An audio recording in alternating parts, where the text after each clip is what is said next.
नमस्कार दोस्तों, मैं एपी सिंह बेंगलोर से। आज मैं आपसे एक अनुभव अपना शेयर करूंगा शेंगेन वीज़ा के बारे में। शेंगेन वीज़ा जो आप जानते हैं, शेंगेन कंट्रीज़ का, यूरोप का बहुत ही इम्पोर्टेंट है। यूके छोड़कर अधिकतर देश शेंगेन जोन के अंदर आता है, जिसमें पहले 26 कंट्रीज़ थे, लेकिन अब उसमें 3 कंट्री क्रोएशिया, बुल्गारिया और रोमानिया, ये तीनों कंट्री उसमें जुड़ गए हैं और अभी 29 कंट्रीज़ का एक साथ वीज़ा मिलता है। इसलिए बहुत अच्छी बात है। एक बार जब आप शेंगेन जोन में इन कर गए तो आप 29 कंट्रीज़ में कहीं भी मूव कर सकते हैं। ये टूरिस्ट पर मैं अभी फोकस करूंगा इस बार। ऐसे तो कई वीज़ा होते हैं, लेकिन टूरिस्ट को ज़्यादा परेशानी होती है, तो उसमें मैं आपको दिखाऊंगा कि मैं कैसे 5 दिनों के अंदर सिर्फ मैंने शेंगेन वीज़ा पाया है। ऐसे मैंने काफ़ी ट्रैवल किया है, वर्षों से मैं ट्रैवल कर रहा हूँ। और 30 कंट्रीज़ मैंने ट्रैवल किया है पूरी दुनिया में, और इधर 3 बार शेंगेन वीज़ा ले चुका हूँ और ये चौथी बार मुझे आया है। और मंडे को देखिए मैंने अप्लाई किया था, अपॉइंटमेंट का था मेरा, और ये फ्राइडे को मेरा बन के आ भी गया। पोलैंड का मैंने किया है, ये स्टिकर है, ये हमारे वीज़ा का जो लग के आ गया है सिर्फ 5 दिनों के अंदर।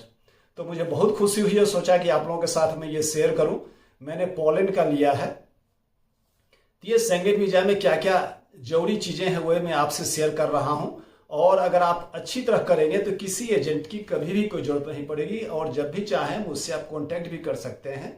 मैं आपको एडवाइस देने के लिए रेडी हूं, फ्री ऑफ कॉस्ट। कुछ ऐसा नहीं है, जस्ट मेरा ये पैशन है ट्रैवलिंग। तो ये हम आते हैं शेंगेन वीज़ा पर। जैसे मैं अपना केस बताता हूँ। मैंने कई बार ट्रैवल किया है, तो इस बार मुझे 1 साल का मिल गया है टूरिस्ट वीज़ा। शेंगेन ऐसे नॉर्मली ये 90 डेज का मिलता है। उसका रूल है 90 आउट ऑफ 180, यानी आपको 3 महीने के लिए वो अलाउ करेंगे और फिर 3 महीने आपको उस कंट्री से बाहर रहना है, उस जोन से, मतलब उसके बाद ही आप इन कर सकते हैं। तो उसका नाम है 90 आउट ऑफ 180 डेज। तो मैं, जैसे मेरे केस में क्या था कि मेरा लड़का वहाँ पे पोलैंड में है, पहले भी मैं गया हूँ, तो उसका स्पॉन्सरशिप लगता है। उससे पहले इन्विटेशन लेटर मंगाया, उसके बाद उसने सारा अपना डिटेल्स, बैंक स्टेटमेंट, अपना work permit, visa, passport copy, सारा चीज़ उसने शेयर किया, लेटर में मेंशन कर दिया। और वो अपना रेंटल एग्रीमेंट जहाँ रहता है उसका कॉपी दिया। सारा चीज़ मैंने यहाँ फॉर्म भर के सबमिट किया। लेकिन सबसे पहले आपको अपॉइंटमेंट लेना है। एक VFS कंपनी है जो सारे मैक्सिमम कंट्रीज का अभी उसका एक प्लेटफॉर्म है जो उसके बिहाफ में कलेक्शन करता है, डिसीजन नहीं लेता है, डिसीजन वो कंट्री ही लेती है। तो इस केस में मैंने VFS का 10 जगह पे इंडिया में हमारा ऑफिस है, दिल्ली, मुंबई, कलकत्ता, सब जगह। लेकिन आप पहले पता कर लें कि आपका एड्रेस कहाँ का है और ये किस जोन के अंदर आता है। कहीं पर भी अप्लाई करने से नहीं होगा। जैसे मैं बेंगलोर में हूँ, तो ये बॉम्बे इसका कंसुलेट है, इसलिए मैंने यहाँ पर किया और मेरा एड्रेस भी वहीं पर है। आप पहले देख लें कि पासपोर्ट में आपका एड्रेस कहाँ का है और वो जिस जोन के अंदर है वहां पे आप कांटेक्ट करें VFS ऑफिस में। और इसका फॉर्म कई तरह का टाइम टू टाइम चेंज होता रहता है। अभी रिसेंटली शेंगेन वीज़ा का लेटेस्ट फॉर्म आया है, तो आप जब भी फॉर्म डाउनलोड करें तो VFS के साइट पर जाकर ही आपको सही फॉर्म मिलेगा। बहुत सिंपल है, 3 पेज का। आप उससे डाउनलोड करके, सिंपल मेथड है, सिंपली आप भर देंगे उसको, कुछ नहीं उसमें, और सारा डॉक्यूमेंट्स आप अटैच कर देंगे। लेकिन जो मैं आपको गाइड कर रहा हूं वो देखिए। जैसे मेरे केस में क्या था कि लड़के का सारा डॉक्यूमेंट्स मैंने मंगा लिया विथ स्पॉन्सरशिप लेटर, उसको अटैच कर दिया। उसके बाद अपना, मैं एक रिटायर्ड पर्सन हूं, इसलिए मैंने अपना पेंशन का स्लिप लगा दिया 3 महीने का। उसके बाद बैंक का स्टेटमेंट आपको सफिशियंट होना चाहिए लगभग। जैसे अगर आप 10 दिन के लिए भी जाते हैं तो 3 लाख तो कम से कम होना चाहिए, लेटेस्ट बैंक के अंदर आपका शो होना चाहिए, नहीं तो वो लोग अलाउ नहीं करते हैं।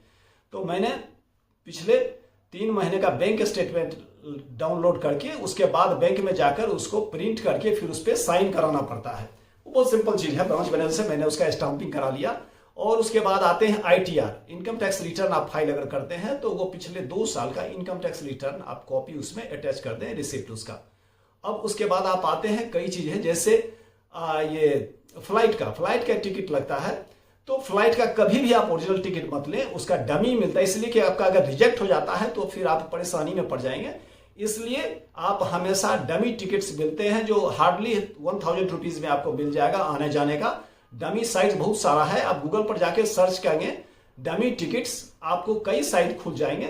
जैसे dummyticket.com है, उससे आप उसका आप अप्लाई कर दें, उसमें सिंपली सेम डे आपको मिल जाएगा, वो पेमेंट लेंगे और उसके बाद आपको डमी टिकट आ जाएगा जहां का भी आप जाना चाहें। उसके बाद जब आपको ग्राउंड हो जाता है तो फिर आप जो आपका फॉर्मल अपनी सुविधा के अनुसार उस पीरियड के अंदर जब आप जाना आना चाहते हैं तो आप अपनी सुविधा से आप ओरिजिनल टिकट आप परचेज कर लें। लेकिन जब भी आप अप्लाई करते हैं तो उसके साथ आप डमी टिकट ही दें। उसके बाद इंश्योरेंस आता है, जैसे 3 महीने का है, आप जितने दिन का भी जाते हैं 10 दिन 15 दिन उतने दिनों का आप इंश्योरेंस जरूर ले लें। इंश्योरेंस मस्ट है, मैंने भी उसका इंश्योरेंस लिया, हालांकि वो भी डमी मिलता है, बाद में आप फॉर्मल ले सकते हैं। ये हो गया, तो ये इंश्योरेंस हो गया, फ्लाइट टिकट हो गया, सारा डॉक्यूमेंट्स उसका हो गया, अपना हो गया बैंक स्टेटमेंट का, ITR हो गया। ये सारा चीज आप भर के सबमिट कर दें और आपको हमेशा ये शो करना है कि हम वहां स्टे नहीं कर जाएं। इसलिए आपके पास सफिशिएंट ग्राउंड होना चाहिए। अगर आपकी कोई प्रॉपर्टी है तो उसका भी आप कॉपी अटैच कर सकते हैं, वो एक अच्छा स्ट्रॉन्ग डॉक्यूमेंट हो जाएगा। अगर आप बिजनेस करते हैं तो बिजनेस का प्रॉफिट लॉस अकाउंट आप जरूर उसमें सबमिट करें। अगर आप स्टूडेंट हैं तो स्टूडेंट के लिए भी आपको उस इंस्टीट्यूशन का एक लगता है कॉपी। उसके बाद अगर आप सर्विस करते हैं तो NOC मस्ट है, बिना NOC के आपका रिजेक्ट हो जाएगा। नो ऑब्जेक्शन सर्टिफिकेट आपको अपने एम्प्लॉयड से, उसका एक फॉर्मेट है, हर एम्प्लॉयड वो प्रोवाइड कर देता है इजिली, वो उसका NOC आप जरूर सबमिट करें अगर आप सर्विस में है तो। हमारे केस में वो जरूरत नहीं था, इसलिए कि हम रिटायर हो चुके हैं। जो भी रिटायर्ड पर्सन है वो अपना PPO सबमिट करें और उसके बाद वो पेंशन स्लिप सबमिट करें। अगर आप सर्विस में हैं तो सर्विस होल्डर पिछले 3 मंथ्स का अपना पे स्लिप जरूर अटैच करें। ये सिंपल सारे डॉक्यूमेंट्स हैं, लेकिन माइन्यूटली आप देख लें, चेक लिस्ट रहता है उसमें लगा हुआ। चेक लिस्ट में आप सारा चीज देख लें कि कुछ छूट तो नहीं रहा है, सारे चीज को अटैच कर लें प्रॉपरली उसमें लगा के फॉर्म के साथ। फॉर्म को मैनुअली ही भरा जाता है अभी भी शेंगेन के अंदर, ऑनलाइन नहीं है, जबकि कई कंट्रीज का UK वगैरह का ऑनलाइन सबमिशन हो चुका है, लेकिन शेंगेन का अभी तक प्रोसेस नहीं है। स्टिल अभी तक शेंगेन के सारे 29 कंट्रीज का एक साथ ही होता है। अब है क्या, उसमें आप कहाँ अप्लाई करें, तो उसमें सिंपल चीज है कि आप कितनी भी कंट्री जा रहे हैं शेंगेन जोन के अंदर, लेकिन आप पहला एंट्री जहां पे है या मैक्सिमम स्टे जहां पे है, आइदर ऑफ द टू, इसमें आप अप्लाई कर सकते हैं उस कंट्री में। आप अपने चॉइस से किसी भी कंट्री में नहीं कर सकते हैं। कोशिश करना है कि वो देखते हैं कि मैक्सिमम स्टे इनका कहाँ है, उस कंट्री में करें। जैसे मेरे केस में मुझे 3 महीने रहना है अपने लड़के के यहाँ पोलैंड में, तो मैंने पोलैंड कंट्री में अप्लाई किया VFS के थ्रू। यही सिंपल चीज है, सारी चीजें वो सबको आप कंपाइल करके वहां पहुंचे और आराम से आपको, मैंने जैसे मंडे को सबमिट किया बेंगलोर में, वहां से वो सारा चीज चेक करके, बायोमेट्रिक जरूर होता है हर बार, बायोमेट्रिक वो किए, करने के बाद वो कंपाइल करके मेरे और मेरी मिसेस का, हमारी मिसेस तो होम मेकर है लेकिन उसका भी बन के आ गया। और दोनों आदमी को, चूंकि हम लोगों का पास्ट एक्सपीरियंस था, आपका अगर पास्ट एक्सपीरियंस रहता है खास करके शेंगेन वगैरह UK का है तो उसका जरूर आप उसका वीजा का कॉपी लगा दें और ओरिजिनल पासपोर्ट आपको सबमिट करना पड़ेगा। पासपोर्ट जो है सो हमेशा ध्यान दें कि 6 महीने का वैलिड जरूर होना चाहिए।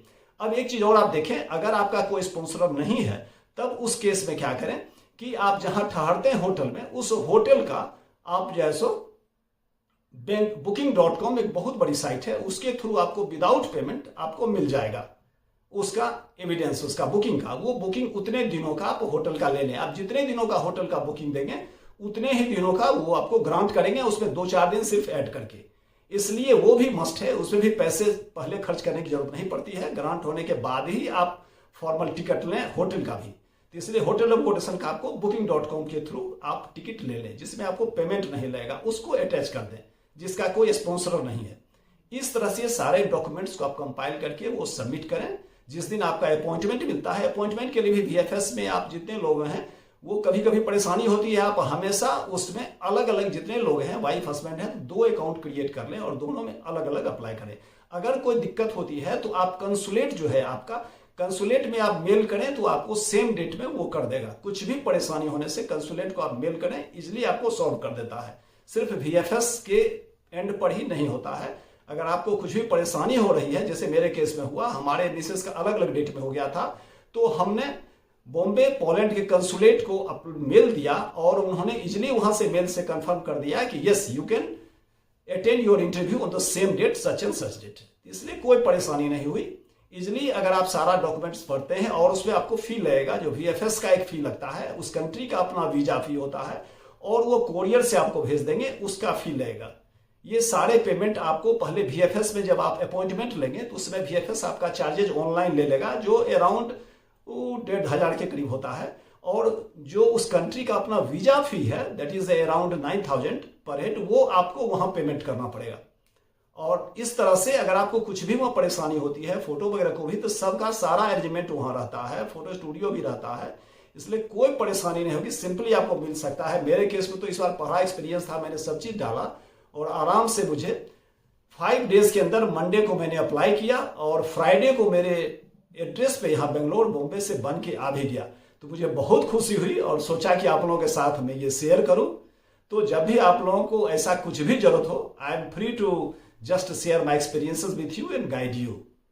धन्यवाद।